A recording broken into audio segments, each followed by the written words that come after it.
One of the most accurate draft predictors in the world goes through my draft crush list and tells me if I should be excited or unexcited about these players, and we talk about how they fit the Houston Texans.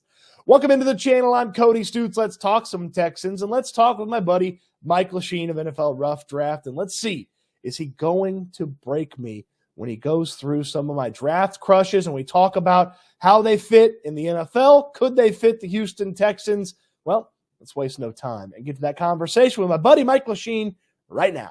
Let's see if my buddy Mike Luchene from NFL Rough Draft is going to break my heart. Is he going to hug me and put the dagger in the back with some of my draft crushes? Or am I lucky enough to feel the same way about some of these players as him? He and his partner Ray at NFL Rough Draft, some of the most accurate predictors of draft talent. And man, I've been talking football with Mike for years, gone back and forth on prospects, and it always hurts me right here when one of my draft crushes is not a favorite. So we'll see. All right, Mike, let's start. Minnesota safety Tyler Nubin. Where are you on Nubin? Yeah, I like Nubin, okay? Yes! Thumbs up right there. Okay. He's a solid second-round pick. People aren't happy with his pro day. I know he ran a 4.59. That's fine. He's been hurt all offseason. I'm not worried about that. You know, if he were a cornerback, then maybe I'd have a little bit more of an issue with it. But again, you know, these guys, the healthy players have been training to run the 40-yard dash and, you know, all this other stuff. He hasn't had really the time to do that because he wasn't healthy. If you look at him as an actual player, which is what matters, he's just made a ton of plays on the ball, which you love to see from a safety. You know, I think he's got the Minnesota record for interceptions in career. I think I want to say he had 9 in the last 2 years. Correct. And he's solid against the run as well. He's got long arms at 32, 33 inches. I don't remember exactly. So yeah, Tyler Nubin he's a solid thumbs up. He's probably the top safety in the draft. I don't think he goes in the first round just because safeties are sort of being devalued at this point, but he's a solid second round pick. What I loved about Nubin, he was talking about how growing up he played running back and some other positions on offense. And the interviewer asked him, I think it was Mike Florio, well, what do you like playing better, offense or defense? And he looked at him, and as serious as he could be, he said defense, because I get to be aggressive every single play. And I was like, oh, be still my heart. I love this. I think, you know, just reading about him and maybe like, I think there's maybe a little bit of trying to be perfect to where he maybe makes a mistake trying to not make a mistake. I'll live with that guy versus a guy that doesn't know what he's doing. And I think about the Texans a lot with safety. You've got Jimmy Ward, who's old and has been hurt. Jalen Petrie played terrible last year. And then a bunch of guys that are just sort of replacement level players behind them. Like Nubin would be a really fun addition. He's a big crush of mine. And I hate watching Minnesota football. So when you go take a gander at that, it's what watching them on offense is like watching paint dry. It's disgusting. But on defense, it's a little bit more fun. All right, so we're 1 for 1 so far. 1 for 1 so far. All right, Rickey Purcell, wide receiver, Florida, white boy Rick, pretty Ricky. I don't know. He's got a bunch of the nicknames. He's got some spectacular catches. He was a Senior Bowl stud. Where are you on Rickey Purcell? All right, so I'm going to give you a thumbs up there, but I'm going to put an asterisk next to that. Okay. Because when this process started, I was all in on Rickey Purcell, slot receiver. Reminds me a little bit of Jarvis Landry. He's just going to be a good, solid receiver and he's going to be a slot receiver. And I looked at him as a really, really strong third-round pick who, you might be able to take at the end of the second round. Now we're hearing, maybe top 40. And for me, I don't know if I want a slot-only receiver top 40 unless that's someone that's really, really special. Because, slot receivers, I don't want to say they're a dime a dozen, but, certainly when you have these guys who can't move around the formation, you've got to sort of, you can only play so many of them. You only have room for about 2 of them per team. I like him, but I like him a lot more at the end of the second round or the third round than 40 or 35 or wherever people are talking about him now. I think about him with the Texans, and you don't have to play him right away. He gets to sit under the learning tree and pay attention, and then he helps you on special teams right away. And it might just be excessive to have a guy like that on the roster with the three guys that you have at the top, plus Noah Brown and was played well when he did play. Plus if Mechie's got anything, it maybe doesn't make sense for the wide receiver spot. But I like Purcell, and I think in the right spot, I think fantasy football players take note. In the right spot, he's going to be a really fun player from a fantasy football perspective for your long-term leagues, your dynasty leagues, and then just kind of keep an eye on him, because if you look up in December and your last pick in the draft's gotten you 800 yards and 5 touchdowns, you're feeling great, Like, okay, all right. So we got a thumbs up with an asterisk on Rickey. I like that. Okay, I also like that he goes by Rickey and not Rick. That's a small thing, but I like that. All right, another wide receiver. What's that? It's like Ricky Prohl. Ricky's a wide receiver name. Ricky is a wide receiver name. Rick is not a wide receiver name for me. No. Rick's a construction name. That's not a negative to any Ricks out there watching. Like, I don't want you to think that's a negative. Or if you're a Rick and you want to tell me your line of work, let me know in the comments section down below. Another wide receiver, and this one has been one of those. It's like it just kind of kept growing on me throughout the process. He was the best interview at the combine to me, which that was the illustrious honor I bestowed upon Hakeem Butler all those years ago, and then Hakeem Butler's playing in the spring league, basically. That's the only time he's played. Keon Coleman, Florida State.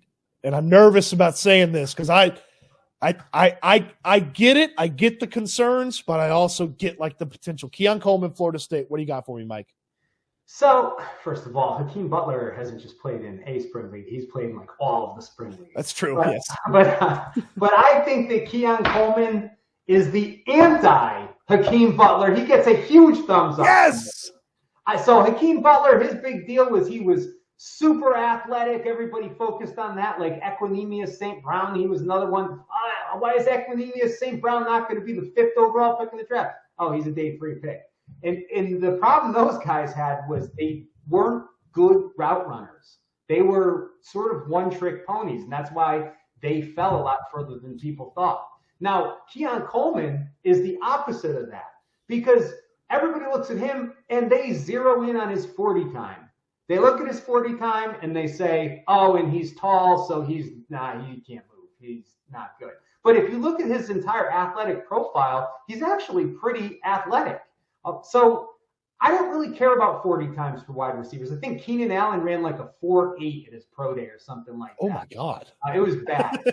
Jarvis Landry, who I just mentioned, and I know Pearsall ran a really fast 40, but Jarvis Landry ran a really slow 40 at the combine, I believe, as well. So you could Calvin Ridley's another one. So you could get really good receivers that don't run great 40s, and you could still get open. Okay, so Coleman, he's really good with contested catches. I mean, the guy is a former basketball player, and he certainly plays like one. And his 10-yard split was actually pretty. I don't have it off the top of my head, but his 10-yard split was actually pretty fast. So Keon Coleman is a guy who, when the process started, everybody had him in the first round. Now everybody's knocking him down past Pearsall and past, Xavier Legette and some of these other guys.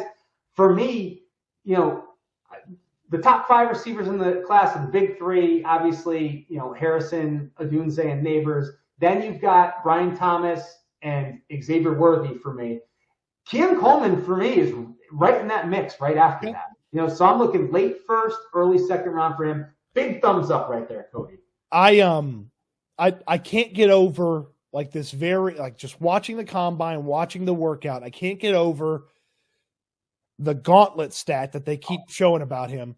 He runs the gauntlet drill faster than anybody else at the combine, And then they cut to Daniel Jeremiah and Rich Eisen hanging out there. And Daniel Jeremiah, as if Rich Eisen would know this. Well, he would not. He goes, hey, Rich, you know who ran the gauntlet drill the fastest last year? And Rich is like, no, I don't. Who is it? And he's like, Puka Nacua. And it's like, oh, gosh. Like, that's just – it's not everything, but it's something. Okay, all right. So I'm 3 for 3 here on thumbs up. I'm super nervous about this one. I think those were easy ones. I think these next 4 names, there's a little, I don't know. This guy's maybe my favorite. This guy's probably my top draft crush. And you're gonna crush me if you say this guy, you don't like him. Utah, safety, Cole Bishop. I nicknamed him Shoot Bishop because every 6th word out of his mouth is shoot.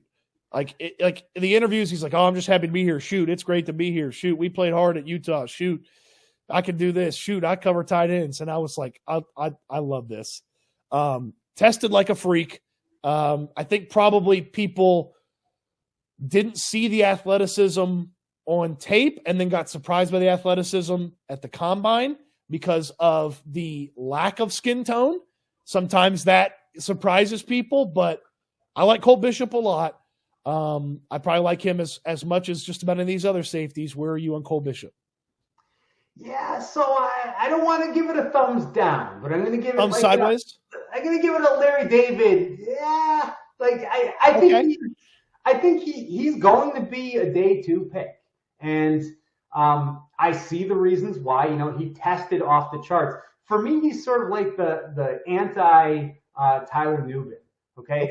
And you touched on exactly my reasoning for it, as a matter of fact. So, you know, with Nubin, we talked about how we see the film. He's a great player, makes a bunch of plays on the ball, and, you know, so his testing, we can sort of overlook that. With Bishop, he was a linebacker in high school and converted to safety, which normally you see that go the other way. I mean, the en vogue thing to do has been taking safeties and converting them to linebackers. But he goes from linebacker to safety, tests completely off the charts, but it doesn't show up in his film. He seems a little bit more robotic and a little bit more stiff, and his arms are a lot shorter than Nubin's as well, which for defensive backs is a big deal. Okay. All right. So I think he's like, to me, I think he's like a heat-seeking missile that you just unleash. You know, hey, go kill the running back. Hey, if that slot guy goes over the middle, you know, go get the fine. And I would be scared if, you know, all of a sudden the alignment changed and you had a slot wide receiver and he has to go man to man with that guy. Like I'd be scared about that, certainly. Okay. All right. So not a thumbs down. So we'll live with it. Running back. It's a weird running back group. We talked in another video. You like Jalen Wright, and I do too. He's a really fun player. I really started to like what Marshawn Lloyd brings to the table. Right around the Senior Bowl, I go back, I pay a little bit of attention to USC stuff, and then you know I'm listening to another draft guy that I really like, and he's like, I like the South Carolina stuff too. And I go back, I look at the South Carolina stuff, and I'm like, okay, all right. He caught the ball well at the Senior Bowl, which I think was a big, box for him to check. Where are we on USC running back Marshawn Lloyd? Oh, no. Oh, big thumbs down. Now, I'm going to freely admit that this might be the player in the draft that I am most wrong about. And this has been a big discussion that Ray and I have been having throughout the whole process.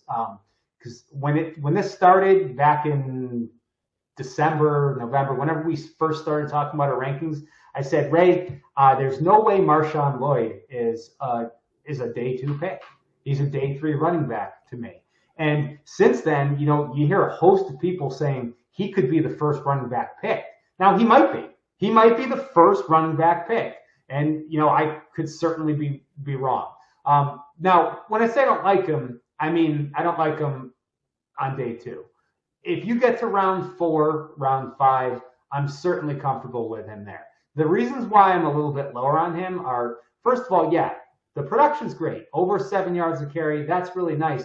But that, if you could pick every aspect of an offense that would be built to sort of have explosion. Yeah, that would be that USC offense, because you've got a generational quarterback prospect, along with one of the worst defenses USC's ever had in their entire history. So not only are you scoring a bunch of points, but the defense can't stop anyone. So the games were all like 50-48. So his production, I sort of look at it and say, okay, I'm happy, 7 yards is nice and everything, but he fumbles a lot. He fumbled 8 times in his career. Oof. 8 times is a lot. That's, and he hasn't had a lot of the load that he's carried. Less than 300 college carries. Exactly. And you've got a guy like, as a juxtaposition, you got a guy like Ray Davis from Kentucky, who's like, I think it's close to 1,000 touches in college. Exactly. And Lloyd's over here with 300 carries. Like, honestly, Mike, the reason I think I like him is because I'm almost testing a science experiment here. I think the Texans like running backs who haven't had a lot of carries and maybe aren't ever going to be bell cow guys. And that's what I think they liked about Dameon Pierce a couple years ago. And I wonder, and that's kind of like my theory is like, I wonder if they like Lloyd because he's only had 300 carries. Now, I think Pierce just couldn't get on the field because the coaching staff didn't trust him. Lloyd had 2 significant injuries that kept him off the field to start his career. So it's like, I think that's part of like he's a crush in like a scientific way of like, let me see if I can test my theory here. Yeah. And I like the fact that, don't get me wrong. Now, I like the fact that he hasn't had a lot of tread on his tires. I think that's definitely a positive. You'd rather that than Ray Davis and 1,000 career touches.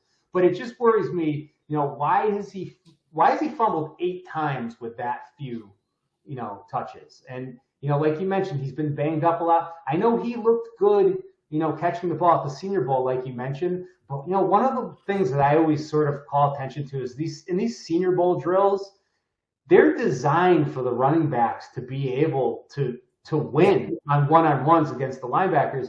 And, Lloyd shut it down. He didn't play during the game.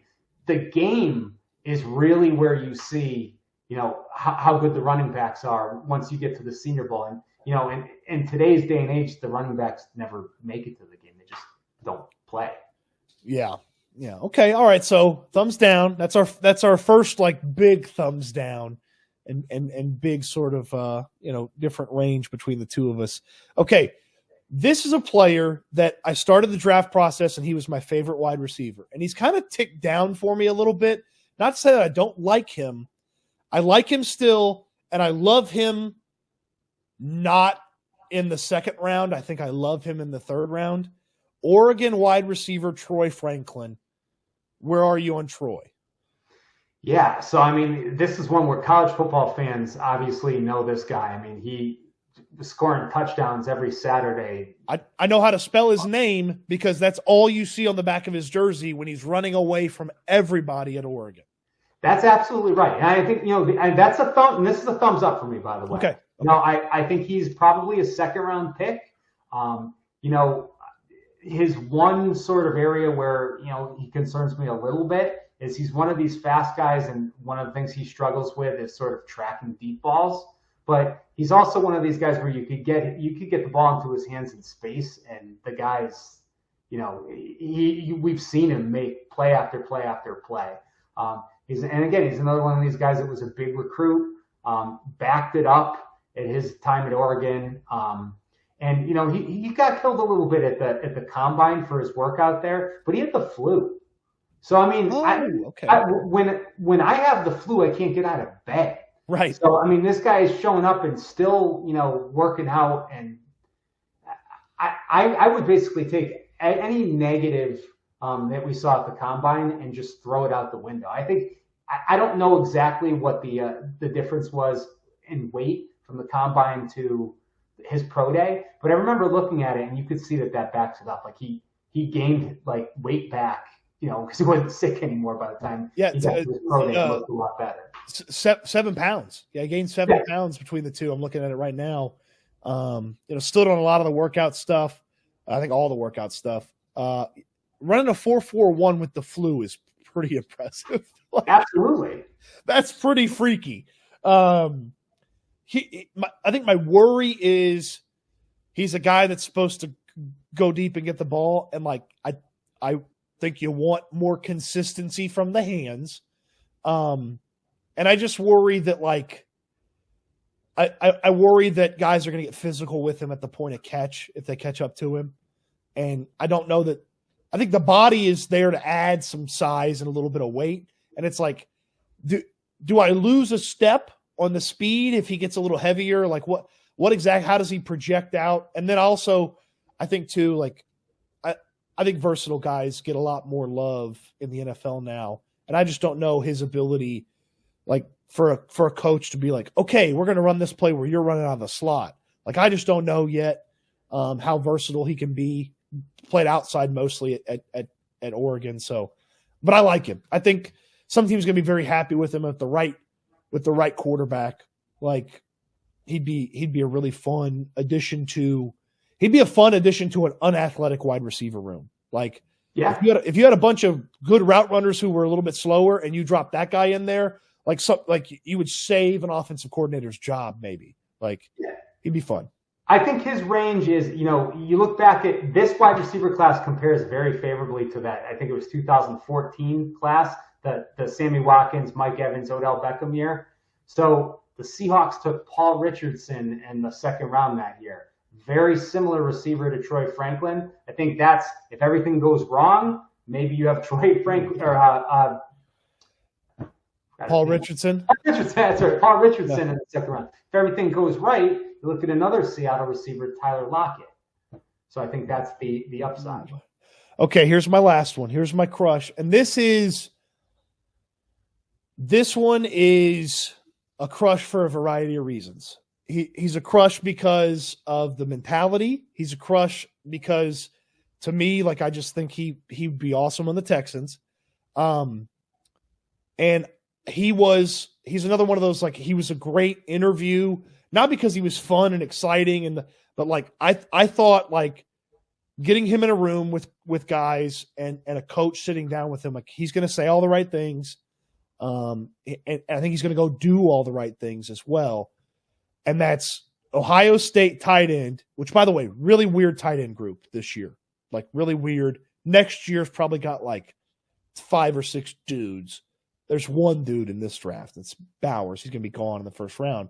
So Ohio State tight end, Cade Stover, maybe a 3rd-round guy, maybe a 4th-round guy. I understand the questions.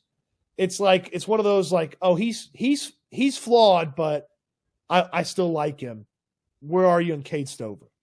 Gigantic thumbs up for that range that you're talking about. Okay. So Cade Stover right now is one of the biggest sort of players that Ray and I are on the fence on putting into the top 100.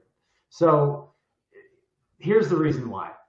Cade Stover is the absolute perfect 4th-round pick. He is the perfect 4th-round pick, and here's why. He's a backup tight end at worst. Okay, now you look at a team like the Texans, you could take him. He's taking over for Brevin Jordan after this year when Jordan's contract's over.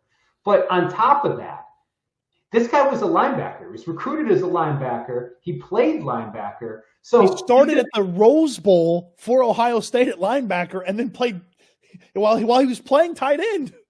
Absolutely. So now you take that and you factor in, of course, he's going to have punt coverage value. But you factor in the new kickoff rules, and he's going to have kick coverage value as well. So, for me, his absolute, the lowest he's going to go is the 4th-round pick, or the 4th round. He's the perfect 4th-round pick, but he's maybe such a good 4th-round pick that he goes in the 3rd round. Yeah. Because he's a pretty good receiver, too. Yeah, put the ball in his hands and then let him go be violent with the ball and punish dudes and get you some hard yards and he's not the biggest human being in the world. He's probably not the strongest guy. I think the mentality is there to, like, I'd rather have a guy like Cade Stover, who I know is going to bust his tail and try to block, versus Jatavian Sanders, who's a freak wide receiver, or a freak receiver of the football, and then just he looks totally uninterested in blocking basically anytime you watch him. Like, I think I'll take Stover with a couple of questions and the mentality over Sanders. And, like, obviously, if you need a pass catcher, Sanders is the dude. Go get him. But, like, when you need somebody to do a little bit of everything, Country Gronk is such a fun name. And obviously, I thought he was going to tear up talking about C.J. Stroud at the Combine. Like, he got asked, like, what would it mean to be on the Texans? And he's like, I don't think you understand how weird it is that a kid from Mansfield, Ohio, and a kid from Rancho Cucamonga, California, ended up being as close as me and CJ are. He's like, I'd do anything for that guy, and I'd do anything to play with him again. And I was like, be still, my heart. He's got videos of him, moving cattle around as like a workout. Like, he's a fun prospect. I love the way you said that. He's the perfect 4th round pick. Like, I totally agree with that sentiment. But he's such a good 4th round pick. He might be a 3rd round pick. Yeah. Oh man, I think about, like, the Texans are sitting there at 86. Or if they move around and add a 3rd round pick, like, it just, again, use him right away on special teams, have him grow into the depth chart at tight end. Like, I like the pick a lot. And I think maybe regardless of where he goes, he's going to be a fun one to watch. I mean, great mood, great mentality.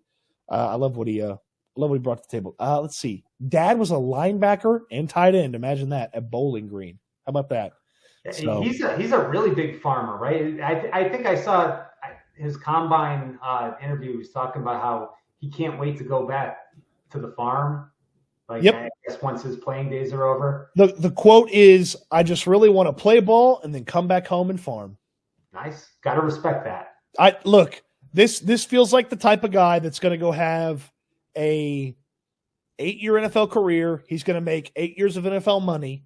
It's going to go all right into a really big plot of land back where he's from. And when he's done playing football, he's going to farm 5 days a week. Friday night, he's going to go help coach the tight ends at the local high school. And then he's not going to do anything on the weekends. Like, he's going to live a great life. Like, I think, like, I'm excited to see Cade Stover's, trajectory over the next decade. Cause I think it's going to be exactly what he wants. Exactly what he wants. Mike, you're the best. I've stolen so much of your time beyond what I asked for, and you've been very generous. I want you to tell the folks, because I've been telling them, NFL Rough Draft, go check out the site. The link's in the description of the videos. But I want you to tell them, NFL Rough Draft, what you and Ray do, why you do it, and how much fun you have doing it. Yeah, so first of all, Cody, you're the best. Okay, best Texans beat writer out there. Well, thank you. And you're the man. And by the way, I will hold myself accountable when I'm wrong about Marshawn Lloyd, and I will come back and hit that. I love that. But yeah, so we're NFLRoughDraft.com. My buddy Ray Mencio and I have been doing this. We've been sort of running this site for almost 20 years. It started one day, we used to have rankings all the time. We didn't have a website, and we had Brandon Marshall as our top ranked wide receiver. And then Brandon Marshall, the 4th round pick, ended up, being a great player. And we said, hey, maybe we should start putting this stuff out there. And, as you mentioned, we've been pretty lucky. We've been accurate when scored on the huddle report. But, if you want an accurate draft sort of horizontal chart, we'll have one of those available on our website next Wednesday. So you can check that out. And again, this is probably just good for, like the fans at home. Once you get into like rounds 2, 3, 4, 5, 6, 7, you might not know the players. You could just simply, look at the position, look at the round. It'll tell you what players, should be valued in that slot. I love the way you build that. Everybody's got their own fun thing about like how they organize draft picks and stuff like that. And I don't even remember what year it was. I have to go back and look. I want to say it was like I think it was 2018. Maybe it was 2019. I remember when you sent it over to me and I was like, ooh, this is great. I love the way it's set up. You guys do a fantastic job. Folks, you got to go check them out. And as you've seen here, great dude. You know, this is Mike. This is something that never happens 30 years ago. Like, we're internet friends. Like, yep. We've never, had the chance to, hang out. I think we'll remedy that one day. But we came across each other on social media. You talk about football. I talk about football. We get together. We talk about football. We've been doing it for a few years now, and it's always a treat. And it's always fun, and I really love what you and Ray do. All right, so not the most heartbreaking conversation ever, but Mike likes a lot of the same guys that I like, and he feels strongly about some of those guys, and he thinks some of them could end up as really good players for the Houston Texans. So hope you enjoyed that conversation. Hope you enjoyed all the draft conversation. It's just days away. The NFL draft is upon us. That means the NFL draft party at Daley Sports Club is upon us on Saturday. Do not miss it. Myself, Landry Locker from here on YouTube with the Locker Room. My buddy Figgy Fig from Sports Radio 610 who helped come up with this idea, put it together. We're all going to be hanging out. Plus, you never know what else is going to pop up, whoever else is going to show up at that party. Don't miss it. Daley Sports Club, great drinks, fantastic food, and you talking about the Texans and talking about the draft. Don't miss it. Plus, Texans jersey giveaway info is almost here.